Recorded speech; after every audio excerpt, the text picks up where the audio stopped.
Welcome to the channel. Subscribe and support us as we bring you epic sci-fi and HFY stories every week. The council chamber hung suspended in the void between stars, its crystalline walls refracting the light of 1,000 distant suns. Representatives from 47 species sat in concentric rings, their forms ranging from gaseous clouds to chitinous bipeds, all focused on the glowing pedestal at the chamber's heart.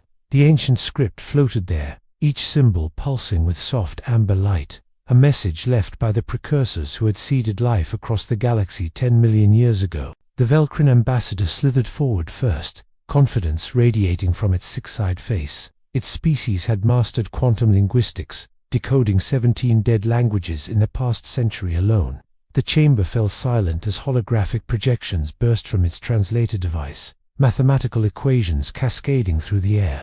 But the symbols remained unchanged, unresponsive, and after 3 hours the Velcrin withdrew, its skin flushed dark with shame. Next came the Thoughtweavers of Antares Prime, beings of pure crystallized consciousness who communicated through quantum entanglement. They surrounded the pedestal, their forms vibrating at frequencies that made the other delegates uncomfortable, attempting to read the intent behind the symbols rather than their literal meaning. The script flickered once, twice, then went dormant. The Thoughtweavers fragmented back to their seats, admitting defeat through waves of disappointed resonance. The archivists, cybernetic beings who had downloaded every known language database into their neural networks, approached with mechanical certainty. Their optical sensors scanned the symbols at 1 million frequencies, cross-referencing against pattern libraries spanning galaxies. Yet the ancient script seemed to shift, rearranging itself whenever their algorithms came close to a solution. Smoke rose from overheated processors.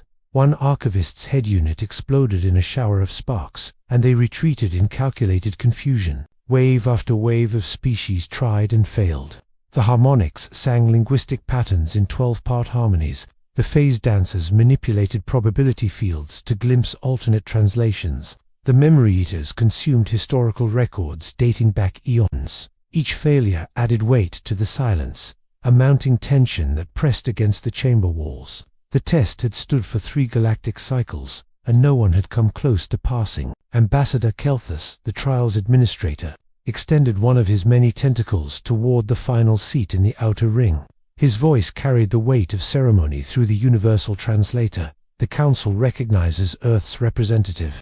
Human, you may approach. The words dripped with barely concealed condescension.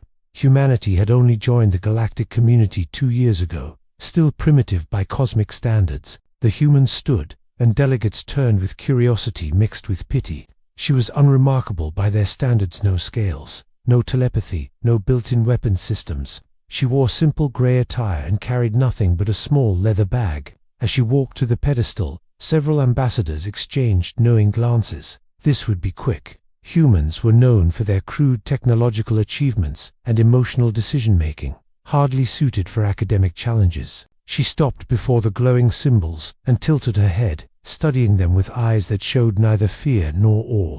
From her bag she withdrew items that made the advanced species lean forward in confusion. Paper, an ancient information storage medium humanity still used, and a pen, a primitive marking tool. The Velcrin whispered to its neighbor, wondering if the human understood the assignment at all. For 20 minutes she simply observed, occasionally jotting notes on her paper in strokes so small the cameras couldn't capture them. The symbols continued their gentle rotation above the pedestal. She walked around it 3 times, viewing the script from every angle. Then she did something unexpected. She closed her eyes completely and stood motionless, as if listening to music no one else could hear. The chamber grew restless. Ambassador Kelthus shifted impatiently, preparing the traditional rejection speech. The Thoughtweavers hummed amongst themselves, debating whether humans possessed some hidden sense their species database hadn't catalogued. The archivists ran probability calculations, determining a 99% chance of failure. All conventional methods had been exhausted by minds far more advanced. The human opened her eyes and began sketching on her paper with rapid, confident strokes. Her hand moved with practiced ease, each line deliberate. The pen, such an archaic tool, scratched against the paper's surface in a rhythm that reminded some delegates of ancient tribal drumming. She wasn't attempting computer analysis or quantum manipulation. She was simply drawing, using the same method human children use to learn their alphabets. Within minutes, she had reproduced the symbols perfectly on her paper. Then she drew them again, but differently: curves smoothed, angles softened, proportions adjusted slightly. The chamber's attention intensified. What was she doing? The Velcrin's translator stuttered, unable to classify her approach within any known decoding methodology. The harmonics fell silent mid-song, their complex linguistic patterns suddenly seeming overcomplicated. She held up both papers, the original symbols and her modified versions, and compared them with a critical eye. Like an artist evaluating two drafts, she made small additions to the second set, refined certain strokes, balanced the composition. The modifications were subtle, almost imperceptible, yet they transformed the symbols from something alien into something that possessed flow, rhythm, aesthetic logic. Then she did something that would be replayed across every communication network in the galaxy for years to come. She looked up at Ambassador Kelthus, pointed to her two sketches, and asked with genuine curiosity in her voice, original font or improved? The question hung in the air. Dead silence consumed the chamber. Every translator unit in the room simultaneously chimed with processing errors. The Velcrin's 6 eyes widened until they nearly touched. The Thoughtweaver's crystalline form stopped vibrating entirely, achieving perfect stillness for the first time in recorded history. The Archivist's neural networks crashed and rebooted. Font original or improved. The human had treated the sacred test as a typography challenge, as if the Precursor's message was simply a matter of graphic design preference. Ambassador Kelthus's tentacles went rigid with shock. His voice box produced sounds his translator had never processed before. You ask about font preference. The words came out strangled. This is the Precursor script, left by beings who transcended physical existence. You cannot improve. He stopped mid-sentence as the holographic symbols began to glow brighter, reacting to something they hadn't responded to in centuries. The human smiled slightly, that peculiar facial expression that confused so many species. Every written language has two components: the information it conveys and the form it takes. Your linguists focused on content, searching for meaning in the arrangement, the frequency, the quantum states. But you forgot that writing is also art. She held up her improved version. The Precursors were artists before they were scientists. This isn't a code to break. It's a design test. She pointed to specific symbols. See how these curves echo each other? That's not random, it's aesthetic intention, like patterns in architecture or music. And here, the negative space between symbols forms its own shapes, secondary meaning created by absence. Your species have been treating this like data, but it's calligraphy. It's asking whether you can appreciate beauty as well as understand logic. The symbols began transforming before their eyes, responding to her words. They flowed like liquid gold, rearranging themselves into her improved font design. The chamber filled with light as the script activated fully for the first time in recorded history. Lines of text spread across the walls, now perfectly legible, explaining the Precursor's final message, that true civilization required balancing logic with creativity, analysis with intuition, science with art. The Velcrin slumped in its seat, its linguistic pride shattered by a human with paper and pen. The Thoughtweavers vibrated with what could only be described as existential embarrassment. They had overthought the test into incomprehensibility. The archivists began furiously rewriting their database classifications, adding entries for concepts like aesthetic judgment and intuitive design sense, which they had previously dismissed as illogical biological quirks. Kelthus read the translated text aloud, his voice trembling. The Precursors spoke of their fear that future species would become too specialized, too focused on their particular evolutionary advantages. They wanted to ensure that at least one species remembered that progress required more than optimization, it required soul. The test wasn't about decoding a language. It was about recognizing that language itself was an art form worthy of improvement. The human tucked her pen back into her bag and returned to her seat, leaving the council in chaos. Delegates erupted into 12 different forms of communication simultaneously. The harmonics composed spontaneous symphonies of shock. The phase dancers flickered through probability states of disbelief. Arguments broke out about whether the human solution was valid, whether improving sacred text was blasphemous, whether typography even qualified as a real skill compared to quantum computing. One faction insisted the test should be retaken with proper scientific methodology. Another argued that the humans' casual disrespect for protocol was itself an insult. A third group, mostly artists and historians in their own cultures, sat in stunned silence, recognizing that they had become so advanced they had forgotten to look at problems from anything but technical perspectives. The human had shown them their blind spot. Ambassador Kelthist called for order, but his authority had evaporated. The chamber dissolved into something humanity called heated debate, which the translators struggled to differentiate from. Pre-warfare communication. The Velkrin accused humans of cheating through simplicity. The Thoughtweavers suggested the entire trial had been rigged. The archivists demanded the humans' methodology be examined for hidden quantum manipulation. Through it all, the human sat quietly, occasionally glancing at her paper, where she had sketched a few more symbol variations. She had already moved on mentally, considering how the Precursor font might adapt to different contexts: formal versus casual, scientific versus poetic. To her, the solution had been obvious from the start. Humanity had spent millennia developing thousands of writing systems, constantly refining them for beauty and function. Font design was literally in their job listings. The Precursor's message continued scrolling across the walls, praising whatever species would eventually pass the test.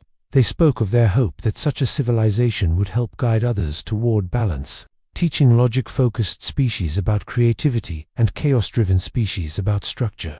They had waited 10 million years for someone to ask the simple question: could the message be written more beautifully? A junior archivist, one whose processors were still functioning, raised a manipulator appendage tentatively. Its voice was small through the translator. The humans solved in 20 minutes what took us 3 cycles, using paper.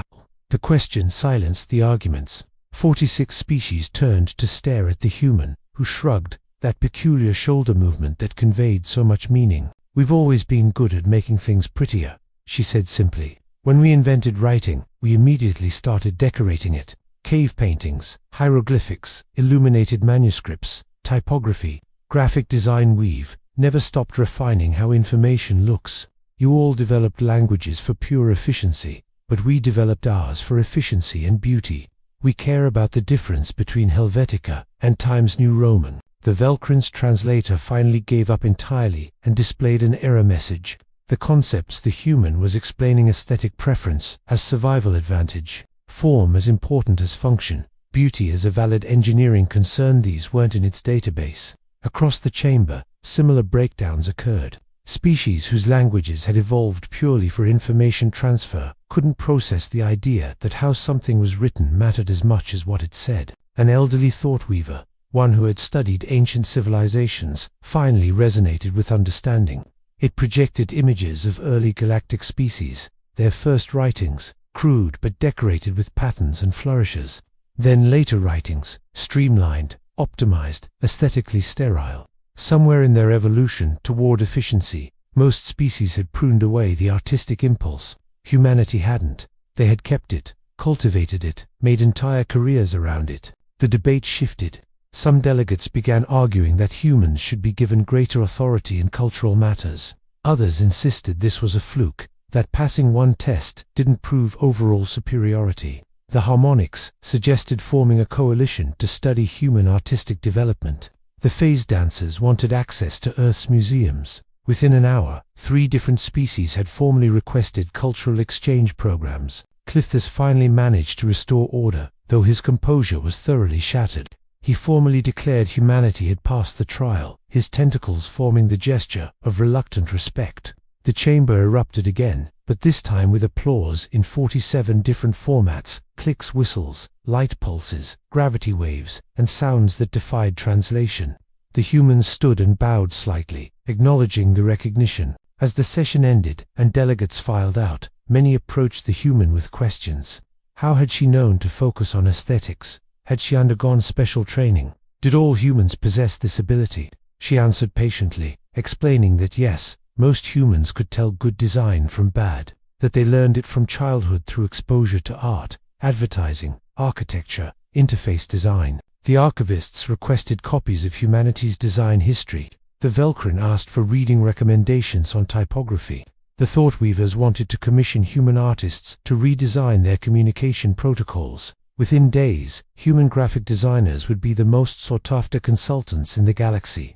Job postings would flood Earth, seeking experienced font creator for quantum communication matrices. Will train on alien physiology. The human gathered her papers, tucking them carefully into her bag. On the way out, she paused at the pedestal where the Precursor script now glowed in her improved font design. She added one final touch with her pen, a small flourish on a particularly elegant symbol, the kind of detail that existed purely because it looked better. The script pulsed once in approval. In the corridor outside, a young archivist caught up with her, its optical sensors dimmed respectfully. "Human, may I ask a perhaps foolish question?" She nodded encouragingly. "Why do you still use such primitive tools? Surely computers could design fonts more efficiently." The human smiled and withdrew her pen again, holding it up to the light. "Efficiency isn't everything," she said softly. "This pen connects me to thousands of years of human writers, artists, and thinkers. When I hold it, I'm using the same tool that wrote poetry, signed peace treaties, sketched inventions, and drafted constitutions. It's inefficient, yes, but it reminds me that the most important things we create aren't optimized, they're meaningful." She clicked the pen twice, a small sound that echoed strangely in the alien corridor. The archivist processed this for several seconds before its lights brightened with something resembling joy. It had just learned that sometimes the tool mattered as much as the result, that nostalgia and connection could be valuable even in technical work. It filed this under Insights, Revolutionary, and rushed off to share with its network. Within hours, 3,000 archivists would request special dispensation to try working with primitive human tools. Ambassador Calthus watched from his observation platform as the human departed, her simple bag slung over one shoulder, her walk unhurried and casual. She had humiliated the galaxy's greatest minds with paper and pen, treating their sacred test as a pleasant afternoon project. Yet somehow, this didn't breed resentment. Instead, delegates were curious, eager to learn, excited by the perspective shift she had provided. He accessed the Council's private channel and sent a message to his superiors. "Recommend immediate upgrade of humanity's civilization classification. Previous assessment primitive, emotionally driven, technologically limited, requires complete revision. New assessment, uniquely balanced, intuitively creative, dangerously underestimated. Suggest all species study human approach to art and science integration before making first contact assumptions." His tentacles twisted with what humans might call chagrin. Throughout the galaxy, the news spread like radiation from a supernova. The species that couldn't even master faster-than-light travel had solved the Precursor trial. The beings who still used paper had succeeded where quantum computers failed. The civilization that cared about whether fonts looked pretty had passed a test designed to challenge the universe's greatest minds. Humanity had arrived on the galactic stage, and they had done it with style. On Earth, designers and artists would wake up to find themselves suddenly essential to galactic diplomacy.